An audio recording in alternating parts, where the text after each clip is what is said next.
সুপ্রিয় দর্শক, স্বাগত জানাচ্ছি সম্পাদকীয়তে। আমি ওমর ফারুক। 1996 সালের 15ই ফেব্রুয়ারি নির্বাচনকে ইতিহাসের কলঙ্কজনক অধ্যায় আখ্যায়িত করেছেন আওয়ামী লীগ প্রধান শেখ হাসিনা।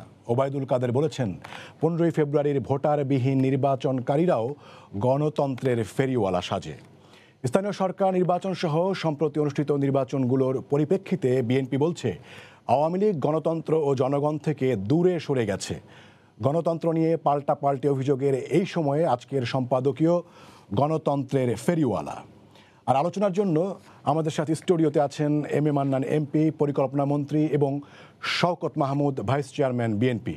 এছাড়া সেগুনবাগিচা ঢাকা থেকে যুক্ত আছেন রাজেকুজ্জামান রতন, কেন্দ্রীয় কমিটির সদস্য বাসদ। দর্শক, আপনারা ওই আলোচনা অংশতে পারেন, এজন্য আপনাদের ফোন করতে হবে টেলিভিশনে দেখানো নম্বরে। আমরা আলোচনা শুরুর আগে দেখে নিচ্ছি প্রধান শিরোনামগুলো।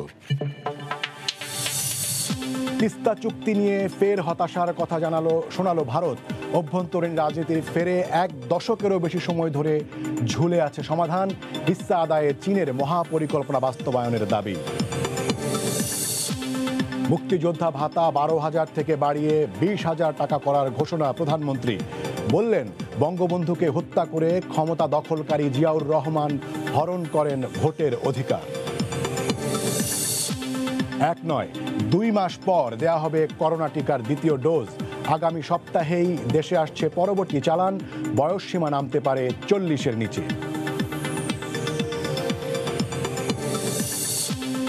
প্রথমবারের মতো সৌদি আরবে বাংলাদেশি হত্যার বিচার। গৃহকর্মী আবিরনকে খুনের দায়ে গৃহকর্ত্রী আয়েশার ফাঁসির রায়। দেশটির নাগরিকদের জন্য সতর্ক বার্তা, বললেন প্রবাসী মন্ত্রী। এবং রাজধানীর যানজট নিরসনে নতুন পরিকল্পনা। ঢাকার চারপাশে হবে বৃত্তাকার রেলপথ, থাকবে 21টি উড়াল স্টেশন, মাটির নিচে 3টি। আগামী বছরই কাজ শুরু। আপনাদের 3জনকে স্বাগত জানাচ্ছি আমাদের আজকের এই আলোচনায়। এম এ মান্নান এমপি, আপনাকে দিয়ে শুরু করতে চাই। 1996 সালের 15ই ফেব্রুয়ারি অনুষ্ঠিত 6ষ্ঠ জাতীয় সংসদ নির্বাচন নিয়ে যে বিতর্ক, সেটিকে নিয়ে যদি বিএনপিকে গণতন্ত্রের ফেরিওয়ালা বলা যায়, তাহলে আওয়ামী লীগের সময়ে হওয়া 2টি নির্বাচন, 2014 এবং 2018 যে নির্বাচন, সেই 2টি নির্বাচনও বিতর্কিত। বিএনপির পক্ষ থেকে বলা হয়, আন্তর্জাতিক অনেক পর্যবেক্ষকরা বলেছেন। তো সেই ক্ষেত্রে আওয়ামী লীগকেও কেন গণতন্ত্রের ফেরিওয়ালা বলা যাবে না? ধন্যবাদ। আমি আওয়ামী লীগের পক্ষে এখানে কথা বলবো না, কারণ আমাদের দলের মহাসচিব মন্তব্য নিজেও বললেন, ইতিমধ্যে তার অবস্থান ব্যাখ্যা করেছেন। মাননীয় প্রধানমন্ত্রী বক্তব্য রেখেছেন দলের প্রধান হিসাবে, সরকার প্রধান হিসাবে। আর 96 যে নির্বাচনের কথা বলা হচ্ছে এখানে, ওই সময় তো আমি একজন সরকারি কর্মচারী ছিলাম, আমি রাজনীতিতে ছিলাম না। তবে নাগরিক হিসেবে, সচেতন নাগরিক হিসাবে এক ধরনের জীবনের প্রথম অভিজ্ঞতা হলো এক অদ্ভুত ধরনের নির্বাচনের, ওইটা বলতেই হয়। কেন বললাম? কারণ এর আগে আমি সরকারি কর্মচারী হিসাবে অনেকগুলো নির্বাচনে আমি দায়িত্ব পালন করেছি, রিটার্নিং অফিসার হিসাবে সরাসরি। কখনো ফেব্রুয়ারি সেই নির্বাচনের যে আবহ যেটা সৃষ্টি হয়েছিল, এটা কল্পনার মধ্যে ছিল না আমার অন্ততপক্ষে, আমার যে অভিজ্ঞতা ছিল। সুতরাং সেই নির্বাচনটা যারা রাজনীতির সঙ্গে তখন সরাসরি ছিলেন, বাংলাদেশ আওয়ামী লীগ বা বিএনপির, বাংলাদেশ আওয়ামী লীগ এখন আমি একজন কর্মী, তাদের জন্য আমার নেতৃবৃন্দ যারা ছিলেন তারা অবশ্যই ভালো বলতে পারবেন এই নির্বাচনের কথা। কলঙ্কজনক অধ্যায় কীভাবে বলা যায়? যে ট্রেন্ড নিয়ে তো আপনারা আজকে আলোচনা করছেন বিভিন্ন নির্বাচন নিয়ে, এটাকে কোনো আমি মাপযোগ করতে যাব না, মাপযোগ করার মতো অবস্থায় আমি নই। তবে এই যে আলোচনা নির্বাচন নিয়ে, এই আলোচনার শুরুটা কিন্তু, ভিত্তিটা কিন্তু ওই নির্বাচনেই, 15 ফেব্রুয়ারি যে নির্বাচনটা হয়েছিল তথাকথিত, কারণ কোনো ভোটারবিহীন, সম্পূর্ণ ভোটারবিহীন নির্বাচন। পরে নানা সময়ে কেউ 20%, 30%, 15% নানা সংখ্যা নিয়ে কথাবার্তা বলেছেন, কিন্তু 0% বা 0+% নির্বাচন একটাই বাংলাদেশে হয়েছে। সেটা আমার জানা মতো নাগরিক হিসাবে আমি আবার বলছি, সেই ফেব্রুয়ারি নির্বাচনটা। এবং ওই নির্বাচন যে এই দেশের নির্বাচনী ব্যবস্থার মধ্যে একটি চির দিয়ে গেছে, একটি কালো রেখা, ওখান থেকে বেরিয়ে আসার জন্য অনেকগুলো নির্বাচন আমাদেরকে করতে হবে এখনও বলে আমি মনে করি। এবং আমার বিশ্বাস যে যতই আমাদের মধ্যে মতানৈক্য থাকুক না কেন বিভিন্ন নির্বাচনের সংখ্যা নিয়ে কত পার্সেন্ট ভোটার এসছে 20% বা 30% বা 50%, যতই থাকুক না কেন মূল ধারায় প্রকৃত ধারায় পুরোপুরি ফিরে আসার জন্য আমাদেরকে সহিষ্ণুতার প্রয়োজন। 96 নির্বাচন নিয়ে আপনারা অনেক কঠোর সমালোচনা করেন, তো 96 নির্বাচনে সেই নির্বাচনের বিরুদ্ধে আপনাদের যেই ধরনের অভিযোগ, একই ধরনের নির্বাচনের অভিযোগ যখন আপনাদের মানে আওয়ামী লীগের বিরুদ্ধে ওঠে, তখন আপনারা বিব্রত বোধ করেন কিনা? না, বিব্রত বোধ, আমি আবার বলছি, বিব্রত বোধ, একই ধরনের অভিযোগ তো যে কোনো ব্যক্তি তুলতে পারে, অভিযোগের কোনো দায়িত্ব নেই। আমি বলে ফেললাম, অভিযোগ হয়ে গেল, বাট এরও একটা ব্যবস্থা আছে। আপনি যে অভিযোগগুলো তোলেন সেটা তো কষ্টিপাত্র যাচাই হবে। গণতন্ত্রের কষ্টিপাত্র একটি, জনগণ। আমি যেটা মনে করি আমার বিচারে, বা আমি কেন বলবো, বইও তাই লিখে এবং সবাই তাই বলে, জনগণ সকল আমার ক্ষমতার ঊর্ধ্ব। শেষ বিচারে আমরা যাই করি না কেন, সরকারে বা বিরোধী দলে বা যেখানেই করি না কেন, গণতান্ত্রিক ধারায় আমাদের সম্বন্ধে চূড়ান্ত রায় দেবে জনগণ, এবং রায়ের প্রকাশের পথ একটি, সেটি হলো তাদের আচরণ, জনমত। আমার প্রতি যদি তাদের আস্থা থাকে তাহলে আমার শাসনটা, আমার ব্যবস্থাটাকে তারা গ্রহণ করবে এবং নিয়মকানুন মানবে। যদি আমার প্রতি তাদের আস্থা না থাকে, গ্রহণ করবে না, এবং গ্রহণ না করলে কতগুলো আপনি প্রকাশ্যে দেখতে পারবেন সর্বত্র।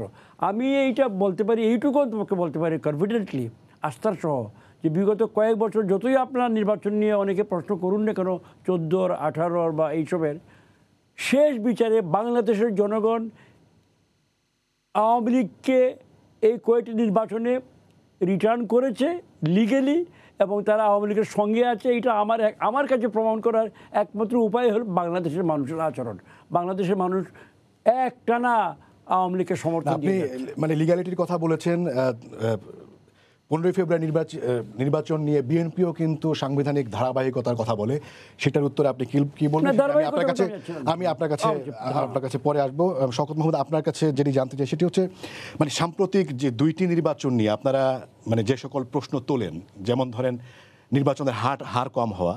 1996 সালে রয়টার্সের রিপোর্ট অনুযায়ী 15 ফেব্রুয়ারি নির্বাচনে ভোটের হার পড়েছিল 10%, এবং আপনারা সমালোচনা করেন যে ভোটের আগেই একদম বিনা প্রতিদ্বন্দ্বিতায় 154 জন 14 সালে নির্বাচিত হয়ে গেছিল, কিন্তু সেই 15 সালেই বিএনপির সময় সেখানে 45 জন বিনা ভোটে নির্বাচিত হয়ে গিয়েছিলেন। অর্থাৎ একই ধরনের অভিযোগ কিন্তু এর আগেই আপনাদের বিরুদ্ধেই উঠেছে। তো সেই জায়গা থেকে এখন আওয়ামী লীগের পক্ষ থেকে বলা হচ্ছে যে মানে মুখে আপনারা গণতন্ত্র বলছেন, কিন্তু আপনারা আসলে গণতন্ত্র বিক্রি করছেন। এর উত্তরে আপনি কি বলবেন? দেখুন, আজকে কোন কনটেক্সটে, কোন পরিপ্রেক্ষিতে, আজকে 15 ফেব্রুয়ারি সেই পরিপ্রেক্ষিতে আমার মনে হয় যে সাম্প্রতিক যে স্থানীয় সংস্থাগুলো, পৌরসভাগুলোর নির্বাচন যেভাবে হয়েছে, সেই আলোকেও কিন্তু বিএনপির প্রতিক্রিয়া হিসাবে এই কথাগুলো এসছে। যদিও আমি মনে করি যে জাতীয় নির্বাচনের সঙ্গে স্থানীয় সংস্থার নির্বাচনের কোনো তুলনা হতে পারে না। 15 ফেব্রুয়ারি নির্বাচন হয়েছিল একটা সাংবিধানিক বাধ্যবাধকতাটা কী ছিল সেটা কিন্তু জানা প্রয়োজন। সেটি হচ্ছে যে তদানীন্তন বিরোধী দল আওয়ামী লীগ, জামাতে ইসলামী সবাই দাবি করেছিল যে কেয়ারটেকার সরকার প্রবর্তন করতে হবে। এখন কেয়ারটেকার সরকার প্রবর্তনের দাবি করে সেই সংসদে যদি সংবিধান সংশোধন বিল আনা যেত, তাহলে কেয়ারটেকার বিল পাশের একটা সম্ভাবনা ছিল, কিন্তু তার আগেই বিরোধী দলরা সংসদ থেকে চলে গিয়েছে। এখন বিএনপি সংসদে একা এই বিল পাশ করার ক্ষমতা রাখে না, কারণ তাদের সেই নিরঙ্কুশ সংখ্যাগরিষ্ঠতা ছিল না। অতএব একটি নির্বাচনের মধ্য দিয়ে ওই বিলটি, সংবিধান সংশোধন বিল পাশ করানোর জন্যই এই 15 ফেব্রুয়ারি নির্বাচনটি করতে হয়েছিল, এবং যেটা বলা হয়েছিল যে নির্বাচনটি করা হচ্ছে শুধুমাত্র তত্ত্বাবধায়ক সরকার ব্যবস্থার বিলটি পাশ করানোর জন্য। এবং এই নির্বাচনটি করা হয়েছিল এইভাবেই যে এটি কোনো নির্বাচনই নয়, জাস্ট একটি সংবিধানকে বা দেশে একটা শাসনতান্ত্রিক শাসনকে অব্যাহত রাখার জন্য নির্বাচন করা হয়েছিল, এবং সেই নির্বাচনে আওয়ামী লীগে বাধা দিয়েছিল। যদিও আওয়ামী লীগ জানে যে এই নির্বাচনের মধ্য দিয়ে সংসদ হবে, সেই সংসদ যত দ্রুত পারে সংবিধান সংশোধন বিল পাশ করবে, তা আওয়ামী লীগ সেখানে বাধা দিয়ে অনেক জায়গায় রক্তাক্ত পরিস্থিতির উদ্ভব হয়েছিল। তারপরে বিলটি পাশ করার পরে খুব দ্রুত সময়ের মধ্যেই বিএনপি সরকার পদত্যাগ করে, এবং তত্ত্বাবধায়ক সরকারের যে নতুন ব্যবস্থা প্রবর্তিত হয় তার কাছে ক্ষমতা হস্তান্তর করে। তা না হলে প্রধানমন্ত্রী বেগম খালেদা জিয়া কার কাছে ক্ষমতা হস্তান্তর করে যেতেন? কারণ ক্ষমতা হস্তান্তর হচ্ছে একটা নিয়মতান্ত্রিক শাসনতান্ত্রিক ব্যবস্থার ধারাবাহিকতা থাকতে হবে। যদি আপনি বলেন যে আজকে আমি পদত্যাগ করে ফেললাম, আমার কোনো দায় দায়িত্ব, তাহলে একটা অসাংবিধানিক শাসন চলে আসতো, এবং অসাংবিধানিক শাসন আসার পায়তারা হয়েছিল। এবং তত্ত্বাবধায়কের যে ব্যবস্থাটা আসছে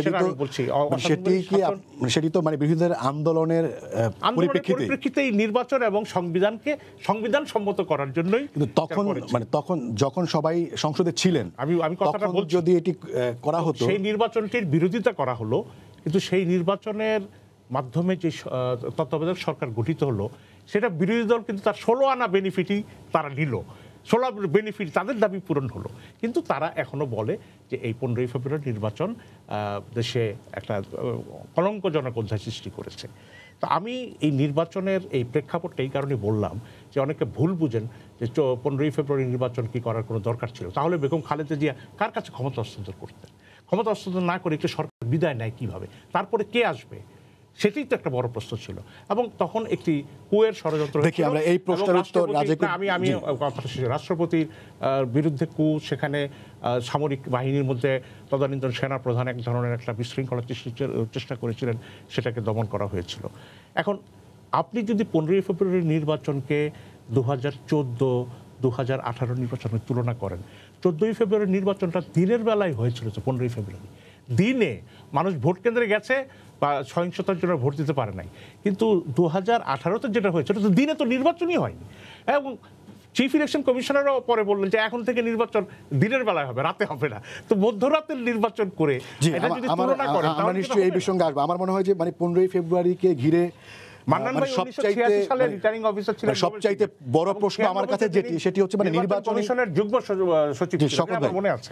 আমার কাছে মনে হয় যে মানে এই 15ই ফেব্রুয়ারিকে ঘিরে আমার কাছে সবচাইতে বড় প্রশ্ন সেটি হচ্ছে যে নির্বাচনী ব্যবস্থাকে ঘিরে মানে ক্ষমতাসীন একটি দল একসময় বিরোধিতা করলো, তারপরে ওনারা পাশ করলেন। বিরোধী দলে থাকা এক দল তারা আন্দোলন করে সেটা আনলেন, তারপর পরে তারা আবার বাতিল করলেন। এই যে মানে স্ববিরোধিতা, সেইটার আসলে কি উত্তর, সেইটা আমি এরপর আপনার দুজনের কাছে জানতে চাইবো। আমি রাজিকুজ্জামান রতন, আপনার কাছে যেটি জানতে চাই, শওকত মাহমুদ ভাই যেটি বলছেন যে 15ই ফেব্রুয়ারি নির্বাচন আসলে সাংবিধানিক ধারাবাহিকতা রক্ষা করার জন্যই করতে হয়েছিল বিএনপিকে, এবং সেটিকে তিনি আসলে কলঙ্কজনক বলতে নারাজ। আপনি কি বলবেন? ধন্যবাদ। আমাদের খুব দুর্ভাগ্য যে আমরা কোনো শিক্ষাই তার ধারাবাহিকভাবে রক্ষা করি না। শিক্ষার মধ্য দিয়ে যা অর্জন করি, পরবর্তী কর্মকাণ্ডে সেটাকে ধূলিসাৎ করে দেই। যে কারণে আমরা 96 সালে আমাদের যে সবার মিলে যে আন্দোলনটা ছিল, একটা তত্ত্বাবধায়ক সরকারের অধীনে সুষ্ঠু গ্রহণযোগ্য নির্বাচন করতে হবে। সেই সময় বিএনপি কিন্তু বলেছেন যে তত্ত্বাবধায়ক সরকার এই কনসেপ্ট তারা মানে না, অথবা নিরপেক্ষ বলতে কেউ নেই, পাগল এবং শিশু ছাড়া কেউ নিরপেক্ষ নয়। ফলে তার বিরুদ্ধে একটা ব্যাপক গণ আন্দোলন হয়, এবং আন্দোলনের প্রেক্ষিতে আমরা দেখলাম যে সেই সময় একটা ভৌতিক নির্বাচন হয়, এবং সেখানে 45 জন বিনা প্রতিদ্বন্দ্বিতা নির্বাচিত হয়। আমরা মনে করেছিলাম যে এই অধ্যায়ের এখানে সমাপ্তি হবে, কিন্তু দেখলাম না, অধ্যায়ের সমাপ্তি হলো না, সে নতুন গতিতে এগিয়ে গেল। যে সেই ভৌতিক নির্বাচনের আরো নতুন নতুন রূপ আমরা দেখলাম। এবং সেখান থেকে যদি আজকে বলি যে আমাদের পরবর্তী ইলেকশন যেগুলো হচ্ছে, সেটা 45 জন বিনা প্রতিদ্বন্দ্বিতা নির্বাচিত হয়েছিল একদিকে, আবার পরবর্তীতে এটা দেখলাম আমরা 154 জন বিনা প্রতিদ্বন্দ্বিতা নির্বাচিত হলো। ফলে আমরা শিখলাম কি? আমরা আগের চেয়ে কি আরো খারাপ হওয়ার শিক্ষাটা গ্রহণ করলাম। এখন আমরা একটা ভৌতিক নির্বাচনের পর্যায়ে চলে আসছি। রাতের বেলা ভূত দেখা যেত, আমাদের এখন শুনতাম, কল্পনায় ছিল। তো এখন রাতের বেলা ভূত না হলো, রাতের বেলায় ভোট আছে। আর এখন যে নির্বাচনগুলো হচ্ছে আবার পৌর নির্বাচন সহ, সেগুলো আবার ভীতিকর নির্বাচন হচ্ছে। তাহলে ভৌতিক নির্বাচন এবং ভীতিকর নির্বাচন, তার মধ্যে পড়ে গেলাম। তত্ত্বাবধায়ক সরকারের অধীনে আন্দোলন করেছিলাম কেন? যে আমাদের আস্থার সংকট ছিল। আমরা চেয়েছিলাম এমন একজনের অধীনে নির্বাচন হোক যাতে মানুষ আস্থাটা অর্জন করতে পারে। ক্ষমতাসীনদের অধীনে নির্বাচন যে কখনোই সুষ্ঠু হয় না, তার যদি 11টা উদাহরণ আমরা দেখি, 73, 79, 86, 88, 91, 96, 96, 2001, 2008, 2014 এবং 2018, এই যে এতগুলো নির্বাচন হলো, বলুন তো কোন নির্বাচনটা আপাতত অর্থে হলেও অন্তত সুষ্ঠু হয়েছিল? আপাতত অর্থেও সুষ্ঠু যে নির্বাচনগুলো হয়েছিল বলে অন্তত মেনে নিয়েছিল, সে সবগুলোতেই কিন্তু একটা নিরপেক্ষ তত্ত্বাবধায়ক সরকারের অবস্থান ছিল। আমরা 73 সালের আমরা স্বাধীনতার পরে পরে যে নির্বাচনটা হলো, সেই নির্বাচনটা নিয়েও কিন্তু আমরা খুব অস্বস্তিতে থাকি। তাহলে 1996 সালে বিএনপি যে নির্বাচনটা করে সেটা কলঙ্কের তিলক লাগালো, আর এখন 2000 যদি বলি 2014 কিংবা 2018 নির্বাচনে এটাও কি খুব ভালো কোনো নির্বাচন হলো? আমরা লিগ্যাল একটা স্যাংশন পাই নির্বাচনের মধ্য দিয়ে, কিন্তু লিগ্যাল অ্যান্ড মরাল এই দুটার যখন কনফ্লিক্ট হয়, নৈতিক হচ্ছে না আইনসঙ্গত হচ্ছে? আইনসঙ্গত হলেই সব কি নৈতিক হয়? অনেক বেআইনি আইন আছে, অনেক মানে খারাপ আইন আছে যেগুলোকে পরিবর্তন করতে হয়। এমনকি সামরিক শাসনও যদি বলে যে একটা সামরিক শাসনও তো একটা শাসন এবং এটা ধারাবাহিকতা রক্ষা করার চেষ্টা করব, তাহলে সেটাকে কি আমরা ঠিক মেনে নেব? ফলে আইনসঙ্গত হলেই সেটা সবসময় ন্যায়সঙ্গত হয় না। আমাদের এটা কি ন্যায়সঙ্গত হচ্ছে? এটা কি যুক্তিসঙ্গত হচ্ছে? এটা কি গণতান্ত্রিক বিধিসম্মত হচ্ছে? এটা কি আমাদের গণতান্ত্রিক মূল্যবোধকে বাড়াচ্ছে? নাকি গায়ের জোরকেই যুক্তিসঙ্গত একটা বিধান দেওয়ার চেষ্টা করা হচ্ছে? ফলে আমরা মনে করি নির্বাচন একটা, মান্নান ভাই খুব ভালো কথা বলেছিলেন যে রায় প্রকাশের পথ কি? আস্থা এবং অনাস্থার বহিঃপ্রকাশ করব কিভাবে? রায় প্রকাশের পথ নির্বাচন, আস্থা এবং অনাস্থার বহিঃপ্রকাশ সেটাও নির্বাচন। সেই নির্বাচনটা যদি মানুষ করতে না পারে, তাহলে মানুষ আমাদের যে কথাটা শুনছে, আজকে আমরা এখানে একটা গণতান্ত্রিক পরিবেশে কথা বলছি এই টিভিতে, তাই না? এর মধ্যে দিয়ে তো অনেকের অনেক ধরনের মত হলো। সেই মতগুলো তারা প্রকাশ করবেন কেমন করে? সেই প্রকাশ করার একটা জায়গা যদি না থাকে, তাহলে এই মতগুলো অর্থহীন হয়ে যাবে। কোনো একটা মতের প্রতিফলন যদি মানুষ ঘটাতে না পারে, তাহলে সেটা অর্থহীন হয়ে যায়। ফলে আমরা আমাদের উন্নয়নের পাশাপাশি গণতান্ত্রিক চেতনার অবনমন যদি ঘটে, তাহলে বলতে হবে আমাদের অর্থনৈতিক উন্নয়ন আর গণতান্ত্রিক চেতনার অবনমন এই দুটা ভবিষ্যতে দেশকে একটা ভয়ঙ্কর পরিস্থিতির দিকে নিয়ে যাবে। ফলে আমরা মনে করি যে ১৯৯৬ সালের নির্বাচন থেকে আমরা যা শিখেছি, পরবর্তীতে সেটা আমরা কাজে লাগাই নাই।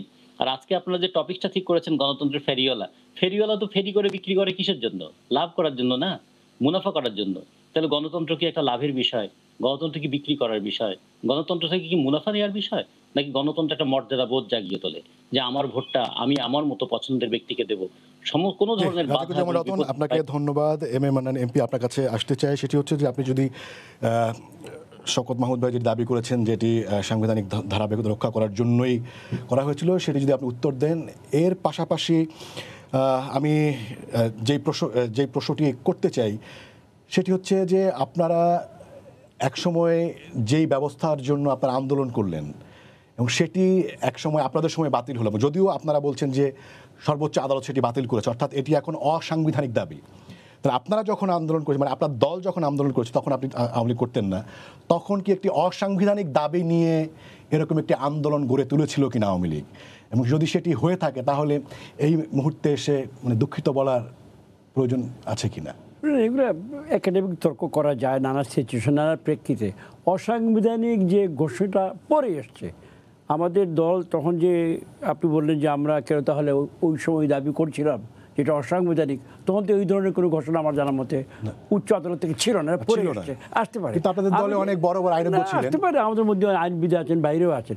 আমি যেটা বলতে চাই, আমরা বিনয়ের সঙ্গে শওকত সাহেবের যে সিনিয়র মানুষ, উনারা মনে মনে একটা আইডিয়াল ঠিক করে রেখেছে, মডেল অফ ডেমোক্রেসি, অফ নির্বাচন, of which is not correct. এটা নেই অ্যাভেলেবল পৃথিবীর কোথাও। আপনাকে ট্রায়াল এন্ড এরার করে, ফাইট করে, ভুলভ্রান্তির মাধ্যমে এইভাবে আগাবেন আপনি towards better and improve democracy. সেজন্য আপনাকে সহিষ্ণুতার প্রদর্শন, পার্টিসিপেশন দুটাই দরকার।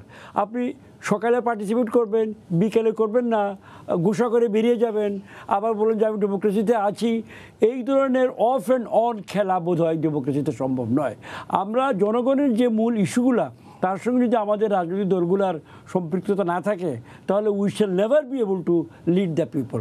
যেমন আনডিভাইডেড ইন্ডিয়া, ব্রিটিশের সময় সব জনগণ চেয়েছিল আজাদি, স্বাধীনতা, যে দলই হোক অক্ষমত্ব ছিল।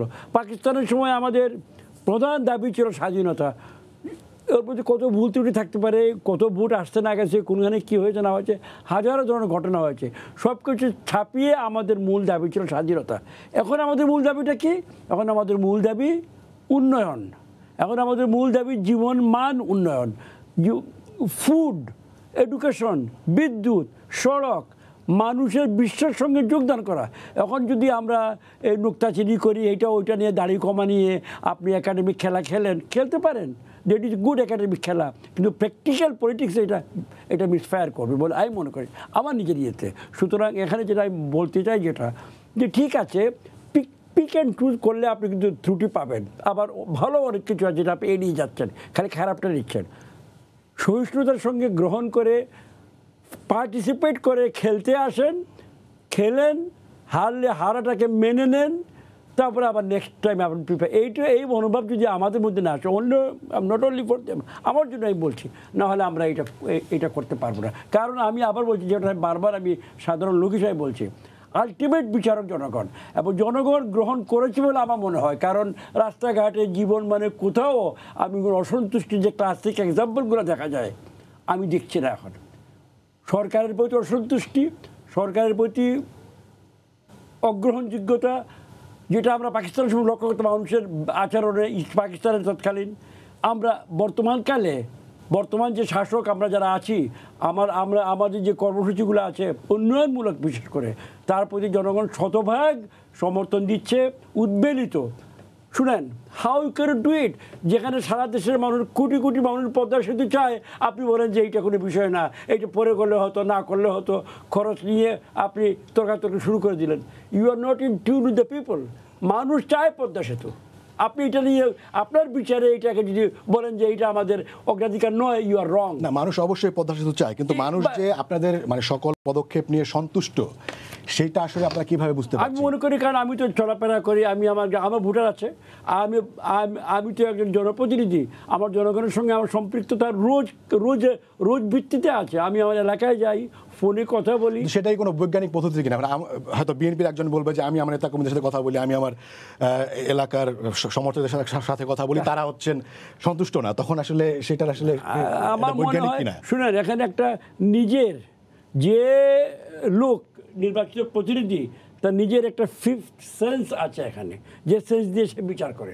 আমি ঠিকই বুঝতে পারি কখন জনগণ আমার উপরে বিরূপ মনোভাব পোষণ করছে, ও সেটা যখন যোগ হয়ে যাবে, আমার মতো আরও অনেক সংখ্যক এমপির প্রতি যদি এরূপ বিরূপ মনোভাব আসে, it will show in the আচরণ, সার্বিকটা। এটা কোনো অঙ্ক নয়, এটা কোনো একাডেমিক থিসিস নয়, এইটা বারবার বলতে চাচ্ছে। ওনাদের মনের মডেল অনুযায়ী গণতন্ত্র ডেভেলপ করবে না, গণতন্ত্র লাগে। যে শওকত মাহমুদ ভাই, আপনার কাছে আবার আসতে চাই, মানে এখনও আপনারা তত্ত্বাবধায়ক সরকার ব্যবস্থার পক্ষেই কথা বলে যাচ্ছেন, এবং 96 নির্বাচন যেই সংসদ, যে সেই সংসদে বিএনপি সেই ব্যবস্থা প্রবর্তন করছে, সেটিও ঠিক, কিন্তু আবার এটিও ঠিক যে 2001 সালে সংখ্যাগরিষ্ঠ নির্বাচন 2/3 সংখ্যাগরিষ্ঠ পাওয়ার পর সুপ্রিম কোর্টের বিচারপতিদের অবসরের বয়সসীমা বিএনপি বাড়িয়েছিল, এবং সেটি অভিযোগ করা হয় যে নিজেদের পছন্দের ব্যক্তিকে প্রধান বিচারপতি করে এবং তার মাধ্যমে তত্ত্বাবধায়ক সরকারের প্রধান করার জন্য। অর্থাৎ এই ব্যবস্থাকে ঘষা মাজার যে অভিযোগ, মানে সেটাকে নিয়েও যে বিতর্কিত করা, সেই অভিযোগও কিন্তু বিএনপির বিরুদ্ধেই অভিযোগ আছে। এই অভিযোগকে উড়িয়ে দেওয়া যাবে না, আমি তো মনে করি উড়িয়ে দেওয়া যাবে না। কিন্তু এই তত্ত্বাবধায়ক সরকার ব্যবস্থা প্রবর্তন মানে যে আমার পছন্দসই ব্যক্তির নেতৃত্বে একটা ইন্টারিম গভর্নমেন্ট থাকবে, তারা আমাদের হেল্প করবে, এই কনসেপ্টটা ঠিক না, আসলে ঠিক না। কিন্তু বিষয়টা হচ্ছে, আমি যদি তত্ত্বাবধায়ক সরকার ব্যবস্থা আমার সেই ব্যবস্থাকেও চাইলে করাপ্ট করা যায়, সেটা তো বিচারপতির বয়স বাড়ানো নিয়ে কথা বলছেন। এখন খোদ প্রধান বিচারপতি নিজেই যদি এরকম রায় দিয়ে বসেন, যেখানে অ্যামিকাস কিউরিরা বলেছে যে না, তত্ত্বাবধায়ক সরকার ব্যবস্থা বহাল রাখা উচিত, যেটা সুপ্রিম কোর্টে, উচ্চ আদালতে এটা শুনানি যখন হয়েছিল, তো খায়রুল হক সাহেব উনি বিতর্কিত রায় দিলেন, এবং সেই রায় তিনি লিখতেই পারলেন না, রায় বেরোলো অনেক দিন পরে, লিখলেন অনেক দিন পরে। তো এই প্রধান বিচারপতিকে দিয়ে যে রায় লেখালেন, এটা তো সবাই বলেছে ফরমায়েশি রায়, সেই রায় তো নিয়েও প্রশ্ন আছে। এবং তারা একটি কথা বলেছিল যে আগামী 2টি নির্বাচন যদি জাতীয় সংসদ মনে করে, তাহলে তত্ত্বাবধায়ক সরকার ব্যবস্থার অধীনে করা যেতে পারে। কিন্তু আওয়ামী লীগ তো সেই রাস্তায় যায়নি, বরং আজকের যে রাজনৈতিক সংকট, সেটি হচ্ছে আওয়ামী লীগ ক্ষমতায় ছেড়ে যে আমাদেরকে প্রতিনিয়ত অভিযোজনের মাধ্যমে, আমি সে কথা অভিযোজনের মাধ্যমে যেতে হবে। আওয়ামী লীগের আজকে যে রাজনৈতিক সংকট সৃষ্টি করেছে, এবং নির্বাচনের যত কারচুপি, যত রক্তারক্তির আয়োজন, সবই হচ্ছে যে আমি ক্ষমতায় থেকে নির্বাচন করব, ক্ষমতা ছেড়ে নির্বাচন করব না। এটাই হচ্ছে সংকটের মূল উৎস। এবং বর্তমান সরকার গত 14-18 তারা কোনোভাবেই ক্ষমতা ছেড়ে নির্বাচন করবেন না। বিএনপি বলেছে আপনারা ক্ষমতা ছেড়ে জনপ্রিয়তা যাচাই করুন, সেই রাস্তায় যাবে না, ক্ষমতা থেকেই নির্বাচন করতে হবে। এবং তাই সেই চেষ্টা তো বিএনপির ভিতরে ছিল, আওয়ামী লীগ সেটা বাধ্য করেছে আন্দোলন করে। না, বিএনপি তো আপনি যদি সরাসরি বলেন যে হ্যাঁ, সে ঘুরিয়ে চেয়েছিল যে একটা পছন্দসই লোক সরকার প্রধান হোক। না, কিন্তু 96 কথা যদি আমি বলি, তো আর তখন খালেদা জিয়া বিএনপিও তো সেটাই চেয়েছিল না, কিন্তু খালেদা জিয়া তো চাইনি যে আমি তত্ত্বাবধায়ক সরকার প্রধান হয়ে আমি এই ক্ষমতায় থেকে যাব এবং আমার কোনো ইয়ে হবে না। তখন তো ব্রিটিশ ডেমোক্রেসির উদাহরণ এখন যেভাবে দেওয়া হয় যে কখনো ক্ষমতাসীনরা যারা বিদায়ী সরকার তারা বিদায় নেয় না, তারা একটা ইন্টারিম গভর্নমেন্ট হিসেবে কাজ করে, যে তাকে রিকোয়েস্ট করা হয় প্রাইম মিনিস্টারকে থেকে যাওয়ার জন্য। এই কনসেপ্টের কথা বলে তারা থেকে যাচ্ছেন, কিন্তু খালেদা জিয়া তো নিজে বলেননি যে আমাকে কিন্তু আমি একটা মানে দায়িত্ব চালিয়ে যাওয়ার জন্য আমি আমার রাষ্ট্রপতি আমাকে বলেছেন। আপনাকে এখানে ডিফারেন্সটা বুঝতে হবে। আমার পয়েন্ট হচ্ছে যে মানে ক্ষমতায় যেই থাক তারাই চাচ্ছে যে তারা ক্ষমতায় থেকে নির্বাচনটা হোক, সেটা বিএনপির ক্ষেত্রে তো সত্য। হ্যাঁ, বিএনপির ক্ষেত্রে সদ্র নম্রভাবে, আর আওয়ামী লীগের ক্ষেত্রে সত্য হচ্ছে উগ্রভাবে যে আমি ক্ষমতাই ছাড়বো না, আমি ক্ষমতাই ছাড়বো না, এটাই হচ্ছে মূল কথা। আর গণতন্ত্রের ফেরিওয়ালাই কথাটা কিভাবে আসে জানি না, তবে মান্নান ভাইয়ের কথা মনে হল যে উন্নয়নের ফেরিওয়ালা নামেও একটা ফেরিওয়ালা আছে, খুবই ভালো উন্নয়ন বিক্রি করছে। আমাদের এখন যে উন্নয়ন, নানা প্রকল্প নিয়ে কথাবার্তা আছে এবং অনেক সমালোচক বলেন যে এটা হচ্ছে একটা করাপশন, দুর্নীতিতারিত উন্নয়ন, যে উন্নয়নও হচ্ছে আবার সুইস ব্যাংকেও বিপুল পরিমাণ টাকা জমা হচ্ছে, এখান থেকে টাকা চলে যাচ্ছে বাংলাদেশ ব্যাংক থেকে। উন্নয়নের সঙ্গে যদি অধিকার না থাকে সেই উন্নয়ন নিরর্থক। এটা অমর্ত্য সেনের মূল তত্ত্বই হচ্ছে যে ফ্রিডম ওরিয়েন্টেড ডেভেলপমেন্ট, আপনার অধিকার কেন্দ্রিক উন্নয়ন। আপনি মানুষের অধিকার দিবেন না, কথা বলতে দিবেন না, এবং কোন কথা বলবেন যে ফেক নিউজ, আবার আপনি উন্নয়ন শুরু করে যাবেন। আমি আপনার কাছে পরে আসবো, আমি একটু রাফিকুজ্জামান রতন ভাই আপনার কাছে আসতে চাই। আমি আসলে একদমই বেসিক কোশ্চেন আপনাকে করতে চাই, সেটি হচ্ছে মানে ক্ষমতায় থাকলে এক ধরনের নির্বাচনী ব্যবস্থার পক্ষে এবং বিরোধী দল থাকলে এক ধরনের নির্বাচনী ব্যবস্থার পক্ষে, মানে এইটা আসলে কেন, এবং সেটি আসলে এই রাজনৈতিক সংস্কৃতি পেছনে আসলে কি কাজ করে? এর পেছনে আসলে গণতন্ত্রহীনতাই প্রধান কারণ, এবং আরেকটা ভয়ের কারণ হচ্ছে যে সেফ এক্সিট, মানে আমি নিরাপদে ফিরে যেতে পারবো কিনা। ক্ষমতায় তো এসেছি, ক্ষমতায় এসে ক্ষমতাটাকে যেভাবে কাজে লাগিয়েছি, সেই কাজে লাগানোর ফলে মানুষের মধ্যে যে ক্ষোভ থাকে, সেই ক্ষোভের কারণে আমি আবার নিরাপদে ফিরে যেতে পারবো কি, এই ভয় থেকেও পরিকল্পনা মন্ত্রী যেমন বলছেন যে আমাদেরকে ট্রায়াল এন্ড এররের মধ্যে দিয়ে যেতে হবে, অভিযোজনের মধ্যে দিয়ে যেতে হবে, এক জায়গায় আটকে থাকলে চলবে না, সেই প্রসঙ্গে আপনি কি বলবেন? গণতন্ত্র মানেই হচ্ছে এটা ক্রমাগত অগ্রগতির জায়গা, ট্রায়াল এন্ড এররের মধ্যে দিয়ে। কিন্তু আমাদের ট্রায়ালের চাইতে এররের সংখ্যা যদি বেশি হতে থাকে, যে একের পর এক খারাপ নির্বাচন এবং খারাপ থেকে খারাপতর নির্বাচনের উদাহরণ যদি সৃষ্টি করি, তাহলে কিন্তু ট্রায়াল এন্ড এররটা ওই মানে কারেক্ট মানে রেকটিফাই করার জন্য নয়। আমাদের উন্নয়নের সঙ্গে লুণ্ঠন যখন যুক্ত হয়ে যায়, তখন আমি জবাবদিহিতার জায়গাটা কোথায় পাবো? তখন তো মানুষের মত প্রকাশের একটা জায়গা থাকতে হবে, মত প্রদানের একটা ব্যবস্থা থাকতে হবে। আমরা তো উন্নয়ন ঠিক চাই, যেমন ব্রিটিশরা কত কথা বলেছে না, যে ব্রিটিশরা 1825 সালে রেল আবিষ্কার করার পরে তারা 1854 সালের মধ্যে ভারতবর্ষে রেল স্থাপন করেছে, এবং তারা এটা নিয়ে কত গর্ব করেছে যে তোমাদেরকে সবার আগে আমরা রেল দিয়েছি। এবং তার মানে কি, এই রেল দিয়ে তারা আমাদের উন্নয়নের সাথে সাথে লুণ্ঠন কি চালায় নাই? পাকিস্তানিরা পাট কলেজ স্থাপন করেছে, চিনি কলেজ স্থাপন করেছে, কমলাপুর রেল স্টেশন করেছে, এবং করে উন্নয়নের দশক করেছে। আমরা কি তাতে সন্তুষ্ট হতে পেরেছিলাম? কিংবা এরশাদ তো উপজেলা ব্যবস্থা করে দুর্নীতিকে একদম উপজেলা পর্যায় পর্যন্ত নিয়ে গেছে বলে আমরা বলেছিলাম, রাস্তাঘাটের কত উন্নয়ন করেছে। ফলে এই সমস্ত উন্নয়নও কিন্তু উন্নতির সঙ্গে একটা ভীতি তৈরি করে। সেই উন্নতিটা কার এবং ভীতিটা কার মধ্যে? উন্নতিটা যেমন একদিকে অবকাঠামো উন্নতি হয়, আর একদিকে কিছু ব্যক্তি মানুষের, গোষ্ঠী মানুষের অর্থনৈতিক উন্নতি হয়, আর সাধারণ মানুষের মধ্যে একটা ভীতিকর পরিবেশ থাকে যে সমালোচনা করা যাবে না, প্রতিবাদ করা যাবে না, তাহলে বিপদ হতে পারে। ফলে এটা তো একটা গণতান্ত্রিক পরিবেশের মানে জন্য সুখকর নয়। তাতে করে হয় কি, শাসক গোষ্ঠী কিন্তু স্বস্তিতে থাকে না, সেও সবসময় পাতা পড়ার শব্দে আটকে ওঠার অবস্থা তৈরি হয়। সে কারণে ছোটখাটো প্রতিবাদকেও তারা সহ্য করতে পারে না। আমরা তো এই বিতর্কটা করতে চাই। গণতন্ত্রের সবচেয়ে বড় সৌন্দর্য হচ্ছে সে বিতর্ক। যেমন এখানে বসে আমরা, মান্নান ভাই একজন মন্ত্রী, তার সামনে তারা বসে সমালোচনা করছে। রতন ভাই, আমরা যদি একদমই যদি প্রসঙ্গে থাকি, আমি যে জায়গাটি জানতে চাচ্ছি সেটি হচ্ছে যে আমরা গণতন্ত্রের কথা বলছি এবং সেইখানে মানে রাজনীতিবিদরাই, আপনিও একজন রাজনীতিবিদ, সেই ক্ষেত্রে মানে অনির্বাচিত ব্যক্তিদের নেতৃত্বে তত্ত্বাবধায়ক সরকার হবে বা নির্বাচনী ব্যবস্থার একটা ব্যবস্থা থাকবে, সেটিকে আপনি এখনো মানে সমর্থন করছেন না? এটা হলো আমাদের ট্র্যাজেডি।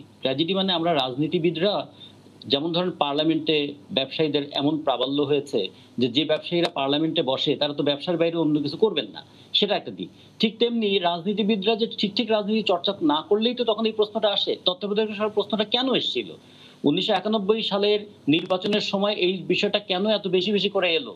তার আগে তো আমরা দেখেছিলাম যে হঠাৎ করে রাতের অন্ধকারে সালাম দিয়েও ক্ষমতায় বসে যাওয়া যায়, সেটা কি ছিল না? তো সেগুলোর হাত থেকে আমরা দেশকে বাঁচাবো কেমন করে, আমরা গণতান্ত্রিক চর্চাটা করবো কেমন করে? এই জন্য বলা হয়েছিল এটা মানে ইন্টারিম গভর্নমেন্ট, অনির্বাচিত সরকার, এটা ঠিক, কিন্তু এটা অন্তর্বর্তীকালীন সরকার, এটা কোনো চিরস্থায়ী সরকার নয়।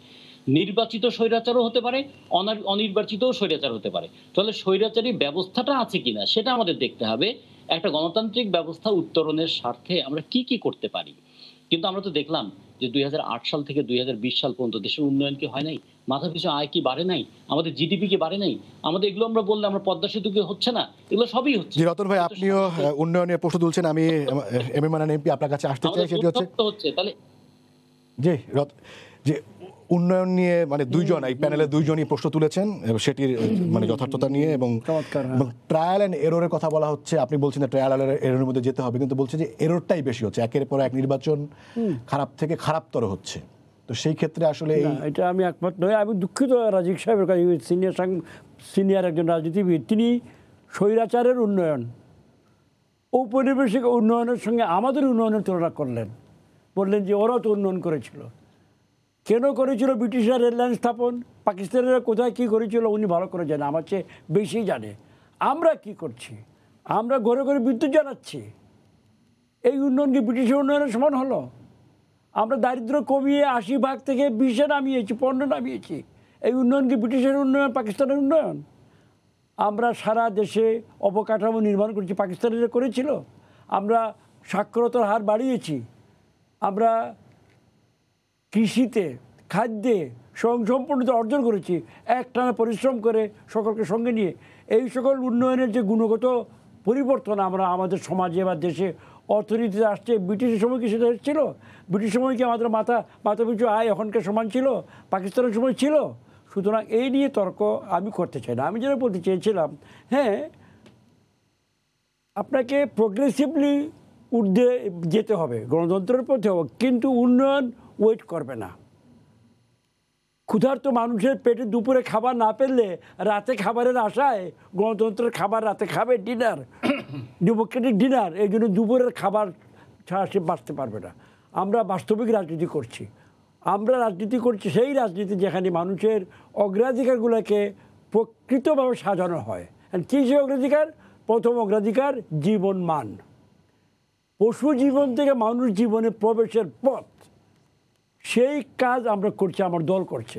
এবং সেই জন্য আমাদের প্রধান উদ্দেশ্য ছিল আগে স্বভূমিতে নিজের অধিকার প্রতিষ্ঠা করে তারপর স্বভূমিকে পরিবর্তন করা। এইটার সঙ্গে ওনাদের মডেল মিলবে না। ওনারা কিছু কেতাবি বই এখানে ওখানে 2-1 চ্যাপ্টার উল্লেখ করে এনে একটা নিজেদের মনে, আপন মনের মাধুরী মিশিয়ে একটা মডেল খাড়া করেছেন। ওই মডেল বায়বীয় মডেল, ওটা জীবনে ওনারা পাবে না, কেউই পাবে না। তাই আমার অনুরোধ থাকবে যে এইটা বাস্তবতা স্বীকার করে, স্বীকার করে ইউ প্লে দ্য। আমরা কি ওনাদেরকে 14 সালের নির্বাচনে কি মাননীয় প্রধানমন্ত্রী অফার করেন নাই? এন্টায়ার গভর্নমেন্ট অফার করেন নাই, একমাত্র প্রাইম মিনিস্টার ছাড়া, ইনক্লুডিং হোম মিনিস্ট্রি অফার করেছিলেন। আপনি বোধহয় মনে আছে, বলছিলেন যে আপনাদেরকে হোম মিনিস্ট্রি দিচ্ছি, অর্ধেক সরকার দিচ্ছি, আপনারা নেন, আমি প্রধানমন্ত্রী থাকবো, আমি কিছুই করবো না, সিম্পলি সাক্ষী গোপাল প্রধানমন্ত্রী থাকবো, আপনারা পুলিশের ভারও আপনাদের হাতে নেন। They did not respond. আপনাকে you must respond in order to play the game. আপনাকে বল খেলতে হবে। তো খালি গুসা করে রাগ করে গ্যালারিতে বসবেন, এটা গণতন্ত্র নয় আমি মনে করি। জি, আমি শওকত মাহমুদ ভাই আপনার কাছে আসতে চাই। সেটি হচ্ছে মানে এটি মানে অনেক রাজনৈতিক বিশ্লেষক মনে করেন যে মানে বিএনপির রাজনীতি অনেকটাই স্থবির হয়ে গেছে, তাতে কোনো চমক নেই, তাতে কোনো কৌশল নেই, এবং অনেক ক্ষেত্রেই অনেক সুযোগও তারা মিস করেছেন। এবং ইমরান এমপি যেটি বললেন যে এই আপনারা যেই মানে মডেলের কথা চিন্তা করছেন সেটি আসলে কখনই আর ফিরে আসবে না, সেটি যদি হয় তাহলে সামনে আসলে বিএনপি বিকল্প আসলে কি চিন্তা করছে? বিএনপি কি চিন্তা করছে এটা বিএনপির নীতি নির্ধারকরা বলতে পারবেন। বাট আমি আপনার সঙ্গে একমত নই যে বিএনপি একটা নিথর হয়ে গেছে, তার রাজনীতি স্থবির হয়ে পড়েছে। যদি আপনার কথাই সত্য হতো তাহলে সরকারের এত অ্যাগ্রেসিভ হওয়ার দরকার কি ছিল? এই যে খুন জখম এগুলি মানুষের করছে, এই যে রক্তারক্তের নির্বাচন করছে, দরকার কি ছিল? ছেড়ে দিত যে বিএনপি স্থবির হয়ে গেছে, আমরাই তো সক্রিয় আছি, আমরা করি, তা করছে না কেন? এটা তো বিষয়টা হচ্ছে যে এটাই তো ভাবার বিষয়। হরতাল হচ্ছে না, উন্নয়ন নিয়ে আপনারা বলেন যে বিএনপির রাজনীতির কারণে উন্নয়ন হচ্ছে না, এই কথাগুলো বলেন কেন? আপনারা যে একদিকে বলেন বিএনপি বিদ্রোহী দলের শক্তিশালী নেতৃত্ব লাগবে, তো শক্তিশালী নেতৃত্ব আসার আগে আপনারা আপনাদের কাজটা সুন্দরভাবে করেন না, দেশবাসীকে গণতন্ত্র উপহার দেন না। আপনি তো সেই 14 সালে আপনাদেরকে যে অফারগুলো দেওয়া হয়েছে সেটি মিস করা অফারটা ছিল মানে কোনো ভুল না, 14 সালের কোনো অফার ছিল না। আমি মনে করি একজন প্রধানমন্ত্রী বিরোধী দলীয় নেত্রীকে একটা ফোন করলেন যে আমি এগুলো দেব, দিয়ে এই কথাটা বলে তিনি ফোনালাপ শেষ হয়ে গেল।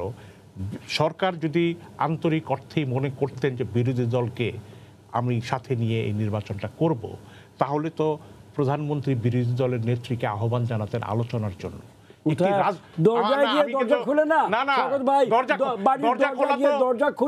আটকায় রাখছেন আপনি, আমি আটকায় রাখছি, আপনি আমার জন্য দরজা খুলবেন, আপনি আটকায় রাখলেন কেন? সারা বাংলার মানুষ দেখেছে, তার আগে আটকে রেখেছে, আপনি পেপার স্প্রে করেছে, মরিচের গুঁড়া স্প্রে করেছে বেগম খালেদা জিয়ার উপরে।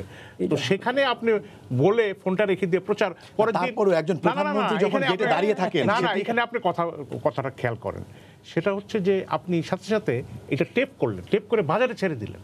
এই টেপটা করলো কি? প্রধানমন্ত্রী আর বিরোধী দলের নেত্রী কথা বলছে, উনি তো তখন সংসদে বিরোধী দলের নেত্রী।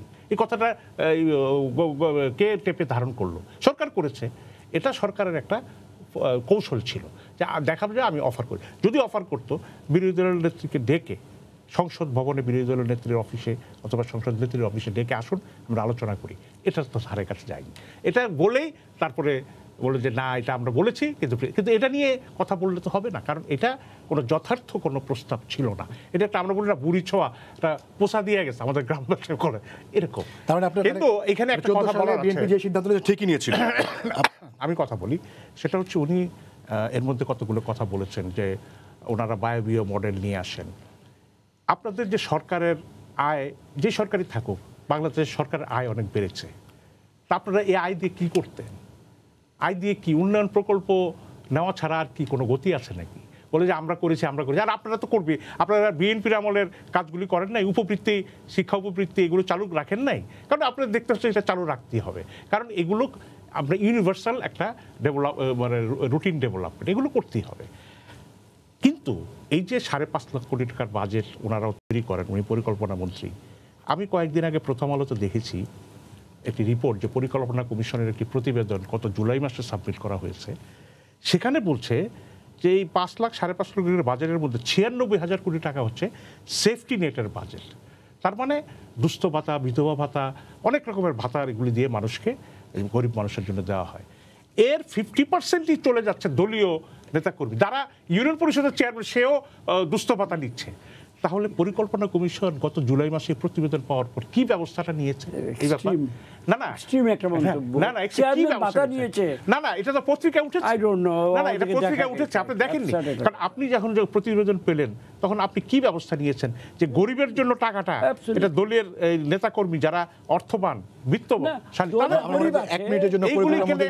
উন্নয়নের মডেলটা গরিব আছে, তো দলীয় গরিব হলে কি দলীয় গরিব দলে গরিব আছে না থাকতে পারে, বাংলাদেশের নাগরিক হতে পেতে পারে, কোনো আইনগত বাধা নেই। কিন্তু বিএনপি করে, জামাত করে, এরকম গরিব আছে। এই প্রতিবেদন লিখেছে যে মোর দেন 50% এটা যাচ্ছে সরকারি দলের নেতাকর্মী, ঠিকাদারিও করছে, দুস্থ ভাতাও পাচ্ছে। তাহলে 96,000 করোড় টাকা, নট এ জোক। আপনি মন্ত্রী হিসাবে আপনার কাছে যখন প্রতিবেদন, আপনি কি ব্যবস্থা, আপনি কি সরকারকে চিঠি লিখেছেন যে জানবেন কেমন আমি কি ব্যবস্থা নিয়েছি? আমাদের যে বিধি বিধান আছে, আইন কানুন আছে, আমরা তার মাধ্যমে আমরা অবশ্যই ব্যবস্থা নিচ্ছি। আপনি যে বলেন যে টাকা দিয়ে আপনারা কি করছেন, টাকা দিয়ে আপনার 24 ঘন্টা বিদ্যুৎ দিচ্ছে আপনাকে, যেটা আপনার স্বপ্নও ছিল না। হ্যাঁ, কুড়ে করে বিদ্যুৎ দিয়ে সেই বিদ্যুৎ আসার জন্য আপনাদেরকে আইন করতে হয়েছে, যে দুর্নীতি নাশক, কি দুর্নীতি বিকাশ আইন, যে যারা বিদ্যুৎ কেন্দ্রের জন্য কাজ করবে তাদেরকে ইনডেমনিটি দেওয়া হয়েছে, তাদের বিরুদ্ধে কোনো সময় মামলা করা যাবে না। অতএব সবাই মিলে দুর্নীতি করছে, বিদ্যুৎ এসছে, কিন্তু কিসের সার্বিক চিত্র দেখেন, সার্বিক চিত্র দেখেন, বেছে বেছে ছিদ্র অন্বেষণ করবেন না প্লিজ। ছিদ্র থাকলে তো অন্বেষণ হবেই, এটা হবে না, ছিদ্র রাখলে তো আমরা অন্বেষণ করবোই। এই পদ্মা সেতু দিয়ে আপনি পার হবেন, হ্যাঁ পার হবো তো অবশ্যই, এইটা আমরা নির্মাণ করেছি আপনার জন্য। আপনারা স্টোরেজ ইন্টার কানেক্টর দিয়ে শহীদ জিয়ার স্টোরেজ ইন্টার কানেক্টর করেছে, আপনারা বিদ্যুৎ যাচ্ছে, আপনারা কি বন্ধ করেছেন? কোন দিকে নাই? এরপরেও আমরা আপনাকে $45 বিলিয়ন রিজার্ভ দিয়েছি হাতে। আপনার মতো গরিব, আমার মতো গরিব, আমাদের 14 পুরুষ চিন্তা করেছিল কোন সময়? তারপরেও আমাদের কিন্তু রাষ্ট্রীয় কোষাগার থেকে টাকা আমরা একটু রতন ভাইয়ের কাছ থেকে ঘুরে আসি। যেটি বলছেন পরিকল্পনা মন্ত্রী যে শুধুই ছিদ্রান্বেষণ হচ্ছে, সরকারের উন্নয়নকে আসলে সেভাবে কি বলে মূল্যায়ন করা হচ্ছে না।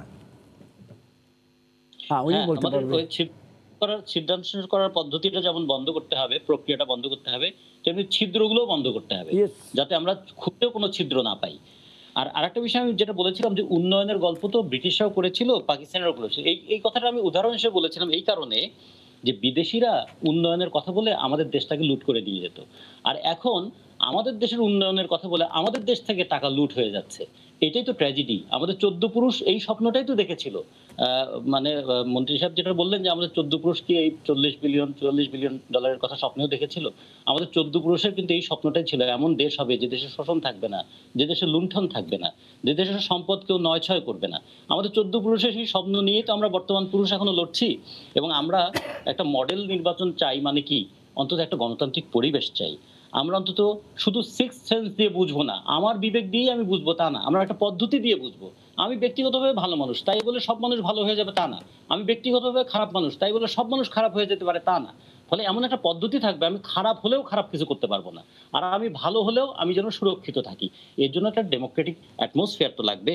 আমরা সেই জিনিসটাই চাই যে দেশে একটা গণতান্ত্রিক পরিবেশ থাকুক, যাচাই হোক বাছাই হোক, উন্নতি এবং উন্নয়ন দুটো যেন পাশাপাশি থাকে। এখন উন্নয়ন হচ্ছে কিন্তু উন্নতি হচ্ছে না। উন্নতি মানে কি? আমাদের দারিদ্র্যের উন্নতি সেটা হবে, নাকি আমাদের দারিদ্র্য বিমোচনের ক্ষেত্রে উন্নতি হবে? আমরা এই উন্নতির ক্ষেত্রে নৈতিক মানের উন্নতি কি দেখবো না? অফ অ্যান্ড অন আমরা তো করবোই। যেটা খারাপ সেটাকে অফ করব, যেটা ভালো সেটাকে অন করবো। এই অফ অ্যান্ড অনের পলিসিটাও যেমন থাকবে, সাথে সাথে এটা থাকবে শুধু ব্যক্তিগত ভালো লাগার অনুভূতি দিয়ে আমরা যেন দেশটা। রতন ভাই আপনাকে ধন্যবাদ। আমরা একদমই শেষের দিকে আছি। মাননীয় পরিকল্পনা মন্ত্রী, আপনি যদি কিছু যোগ করেন। একদমই একটা কথা ওনার, রতন ভাইয়ের কথা, উন্নয়ন হচ্ছে, উন্নতি হচ্ছে না, বিউটিফুল কথা, তাত্ত্বিক মার্কসিস্ট একটা অঙ্ক যাকে যাচ্ছে না। আমি ডিউ রেসপেক্ট টু হিম। হ্যাঁ, উন্নয়ন একটা প্রক্রিয়া, উনি ভালোই জানেন। ইভেন মার্কসিস্ট থিওরি তো উন্নয়ন একটা প্রক্রিয়া, আর উন্নতি হলো একটা আউটপুট, এন্ড রেজাল্ট, ফল। ফলের জন্য আপনাকে গাছের চারা রোপণ করে পানি দিয়ে ওয়েট করতে হবে। ঠিক তেমনি উন্নতি যেটা আলটিমেট ফল, যেটা উনি চাচ্ছে, আমি চাচ্ছি, ন্যায় বিচার, সহিষ্ণুতা, ডেমোক্রেসি, অন্যান্য কথাগুলো, দ্যাট আউটপুটের জন্য আমাকে গাছের চারাটা, উন্নয়ন যেটা কথা উনি বললেন, সেটা লাগিয়ে পানি ঢেলে। M A Mannan, MP Shawkat Mahmud এবং রাজিকুজ্জামান রতন, আপনাদের তিনজনকেই অসংখ্য ধন্যবাদ। দর্শক, আপনাদেরও ধন্যবাদ জানিয়ে শেষ করছি আজকের সম্পাদকীয়। আগামীকাল আবারও দেখা হবে রাত 10টায়। দেখার আমন্ত্রণ রইল। শুভরাত্রি।